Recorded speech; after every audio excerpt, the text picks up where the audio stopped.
1000 কম্বল দেওয়া হয়েছে আর ধরাই দেওয়া হয়েছে 7 লাখ মানুষ।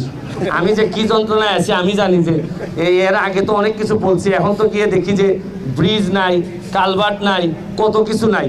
মানে আমার জায়গায় যদি ফেরদৌস ভাইরে দিতাম, ফেরদৌস ভাইয়ের অত চুল লম্বা লম্বা থাকতো না। দেখতেন আপনি অবস্থা। মাহফুজুর রহমান ভাই যখন গান করেন আমার একটা সুবিধা হয়, আমি যখন খুব টায়ার্ড হয়ে এলাকায় মনে করেন আর চলে না, যান শরীর চলে না, উনার গান শুনলে আমি দাঁড়াই পড়ে আরও কাজ করতে হবে। এবার ভাই যেহেতু গান করতে পারছে, আমি আবার বসে আছি কেন? এই যে একটা স্পিডটা আমি পাই ওনার গানে। আর হচ্ছে গিয়ে গান বাংলার তো লাইভ প্রোগ্রাম দেখি। আর ফেরদৌস ভাই সিটটা আমার সংসদের ভিতরে ঠিক উল্টা দিকে। উনি তো সরকারি দল নৌকা আর আমি হচ্ছে গিয়ে স্বতন্ত্র। এই পাশ থেকে দেখা যায় উনি আমারে দেখেন, আমি উনারে দেখি। তা আমার যখন খুব টায়ার্ড লাগে সংসদে, মনে করেন অনেক সময় খুব মনোটোনাস হয়, একই ধরনের কথা চলতে থাকে, তো ভাবি কি চলে যাবো কিনা। তখন আবার ওইদিকে একটু ফেরদৌস ভাইয়ের দিকে তাকাই দিকে, আর এত সুন্দর একটা লোক বসে আছে, আমি যাই কি বলে। তা আমি আরেকটু বসে মোটামুটি থাকি। এটা ভালো লাগে যে এইরকম লোক আসলে ভালো লাগে। তো আমি আপনাদেরকে বলবো, শুনেন, আমি কিন্তু স্টুডেন্ট অফ মার্কেটিং। ঢাকা ইউনিভার্সিটিতে আমার BBA MBA করা, তারপর রাজনৈতিক কারণে আমি ব্যারিস্টার হয়ে যাওয়া। তো আমি মার্কেটিংয়ের লোকজন যখন আমাকে বলছেন যে মার্কেটিংয়ের লোকজন আছেন, তখন আমার তো ওই পুরাতন প্রেম জায়গা উঠছে। আমি সকাল সকাল চলে আসছি রেডি হয়ে যে আমি আজকে যাব।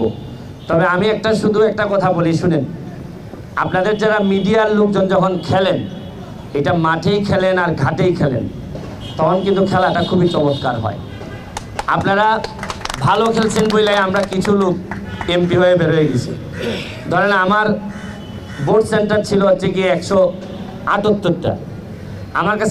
আমার মনে আছে যে আমি 178টা মিসাইল প্রতিটা ভোট সেন্টারের সামনে রেখে দিয়েছিলাম। আপনারা আবার বলবেন যে মিসাইল পাইলেন কই আপনি? আমি প্রতি সেন্টারের সামনে একটা করে বড় ক্যামেরা রেখে দিছি, যে যাই করো ক্যামেরার সামনে হবে, যার কারণে কেউ আর কিছু করার সাহস পায় নাই। এটা আপনাদের এই মিসাইলের কারণে আমার সুবিধা হয়েছে। আমি ন্যায় বিচার পাইছি, আপনারা হয়তো আমাদেরকে সহযোগিতা করছেন।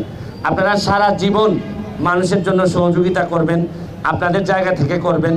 আর আরেকটা কথা বলি যে আপনাদের কাজ করার সুযোগ অনেক আছে। আমি এখানে মিডিয়া হাউসের এই মাহফুজ ভাই যেহেতু আছেন, আমি একটা কথা শুধু আপনাকে বলবো যে আপনার আন্ডারে যারা কাজ করে বা আপনাদের আন্ডারে যারা কাজ করে, অনেকের সাথে আমার জানাশোনা আছে। এরা নৈতিক দিক থেকে মাঠের যারা সাংবাদিক এত শক্তিশালী যে ওরা অনেক কিছু বলতে চায়, অনেক কিছু বলে, কিন্তু আপনাদের হাউসের অনেক যারা নিয়ন্ত্রণ করেন তাদের অনেকের কারণে হয়তো অনেক কিছু তারা বলে উঠতে পারেন না। আমি আপনাদের হাউস ওনারদেরকে বলবো, এদেরকে আরেকটু স্বাধীনতা দেন, দেখবেন দেশের স্বাধীনতা আরও বেশি সার্থক হয়ে যাবে। এটা আমার একটা বিশ্বাস। এবং আমি আবারও আপনাদেরকে ধন্যবাদ জানিয়ে, আমি এরকম কোনো সম্মানিত হওয়ার মতো লোক না, তারপরও ভাগ্যের কারণে আপনাদের দোয়ায়, আমার এলাকার মানুষের দোয়ায় আমি এই জায়গা পর্যন্ত আসতে পারছি। আপনারা আমাকে অনেক সম্মানিত করেছেন। আর দেওয়ার মতো তো কিছু নাই। আমারে 1000 কম্বল দেওয়া হয়েছে আর ধরাই দেওয়া হয়েছে 7 লাখ মানুষ। আমি যে কি যন্ত্রণায় আছি আমি জানি। যে এর আগে তো অনেক কিছু বলছি, এখন তো গিয়ে দেখি যে ব্রিজ নাই, কালভার্ট নাই, কত কিছু নাই। মানে আমার জায়গায় যদি ফেরদৌস ভাইরে দিতাম, ফেরদৌস ভাইয়ের অত চুল লম্বা লম্বা থাকতো না। দেখতেন আপনি অবস্থা। তো আপনারা আমার এলাকার জন্য দোয়া করবেন। আমি কিছুই আপনারা দিতে পারবো না আপনাদেরকে, তবে একটা জিনিস বলে যাচ্ছি, 1 বছর সময় চেয়ে নিচ্ছি। আমার চুনারঘাট মাধবপুরে যে কনস্টিটিউয়েন্সি, ওইখানে 24টা চা বাগান আছে, 2টা রিজার্ভ ফরেস্ট আছে, রেমা কালেঙ্গা এবং সাতছড়ি। আমি আপনাদেরকে 1 বছর সময় চেয়ে নিচ্ছি। 1 বছর পরে দেখবেন আমার এলাকায় গেলে আপনার আসতে মন চাইবে না। আমি একটা পর্যটন নগরী হিসাবে আপনাদেরকে দেখাই দিব যে একজন এমপি চাইলে কি পারে, এইটার একটা প্রমাণ আমি আপনাদেরকে দেখাইতে চাই। এইটা যেন আমি পারি, এটা আপনারা আমাকে একটু দোয়া করবেন এবং সহযোগিতা করবেন।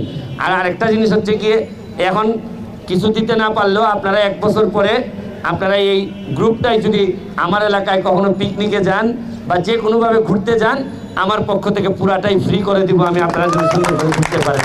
আমার স্বপ্নটাও সত্যি হোক এবং আমি যেন বুঝতে পারি যে আগামী 1 বছর পরে মিডিয়ার লোকজন আসতেছে, আরও সুন্দর করে এলাকাটারে ঠিক করো। যেভাবে আমি আমার নিজের বাড়িকে ঠিক করছি, ঠিক একইভাবে আমি শপথ নিছি যে শপথের পরে যে এলাকা আমি পাইছি, রিজাইনের আগে অথবা এই পথ ছেড়ে যাওয়ার আগে, এর চেয়ে ভালো এলাকা আমি রেখে